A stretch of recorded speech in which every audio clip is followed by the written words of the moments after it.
બનાસકાંઠા જિલ્લાના વિભાજનનો ઉગ્ર વિરોધ યથાવત. ધાનેરાને બનાસકાંઠામાં જ રાખવાની માંગ સાથે રેલી. માવજી પટેલે કહ્યું, ડેરી અને બેંકનું પણ કરવું જોઈએ વિભાજન.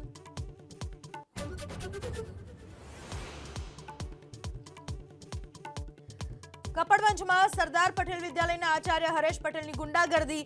એબીપી અસ્મિતાના સંવાદદાતા જલ્પેશ પટેલ પર હુમલાને લઈને શિક્ષણ મંત્રીએ આપ્યા તપાસના આદેશ.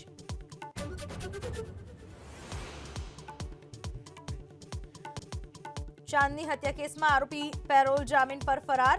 કચ્છની પાલારા જેલના કેદી મહેશને હાઈકોર્ટે આપ્યા હતા 7 દિવસના પેરોલ.